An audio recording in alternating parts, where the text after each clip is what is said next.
Welcome to Biker TV Tech Tips with Wally. This week I thought we'd talk about torque wrenches. I know some of you people at home do a little bit of home mechanicking on your bikes. Very important if you're going to do that though that you use a torque wrench. What I'd like to do is kind of go through what a torque wrench is. What is a torque? Why do we need torques? You know, we could build a basic torque wrench out of just a wrench and a fish scale. If we talk about torque, we have what we are concerned with mainly is inch pounds, foot pounds. What is a foot pound? Well, if we had this wrench and this wrench was exactly a foot long from where it went on the fastener to back here, we would have a foot. If I take this fish scale and hook it onto that wrench and pull the wrench until the fish scale reads 10, I would have 10 foot-pounds. If I change the length of the wrench, it's going to change how much force I have on the fastener.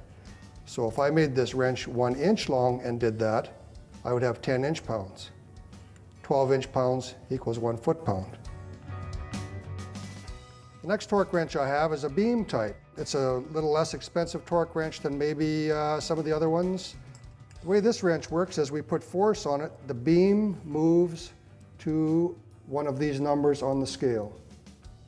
At that point, that's how much torque we would have on the fastener. It torques in either direction. The more common torque wrench that you would find in a mechanic's toolbox or a technician's toolbox is this click type torque wrench. This is a foot-pound torque wrench. Now let's just look at some of the important aspects of using this style of a torque wrench. What's going to happen with this, we'll set it to the proper torque that we would like. We would lock it so it stays at that setting, doesn't move on us. Very important that we would grab it by the knurled handle so we don't change the length of the torque wrench. And we're going to pull it in one even sweep, and when it gets to the proper torque, what's going to happen is it's going to click. There's other times when you may have a little bit of trouble getting onto a particular fastener, and you may have to use something like this that's going to allow you to get into a little smaller area. So if you have to use something like this, what you want to do is bring it off to the side. If you bring it off to the side, it's not going to really change your torque.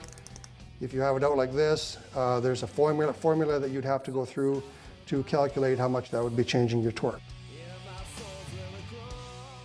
One area that we use this torque wrench a fair bit in the Harley-Davidson world is when we're adjusting the rockers on a Springer. We tighten them up until we have a certain amount of force to move them. So we would use this and we'd pull the rocker through its arc and we could actually see how much force it was taking to move the rocker if it was adjusted correctly on the Springer front end. Getting up in the price range a little bit, this is an electronic torque wrench I have here, and it's a little more money than these other ones, but if you're buying torque wrenches, we see now that we probably need an inch-pound one and a foot-pound one.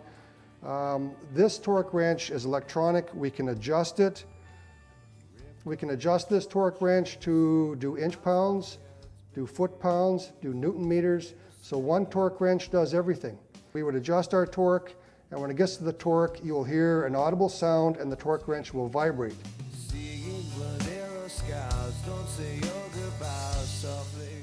So you can see from what we've talked about here that torquing is really, really important. Where do you find the torque specs? They'll be in your service manual. You shouldn't be working on your bike if you don't have a service manual to start with. So check your service manual, torques will be in there. They'll usually give you a range. It might say from 8 to 12 foot-pounds. A safe way to go is to go to the middle of that. So if it was 8 to 12, go to 10. That way if your torque wrench is out of calibration a little bit, you're going to be right in the middle. But you know what? If you don't have the manual, you don't have the torque wrench, take it to your local dealer, maybe a better way to go.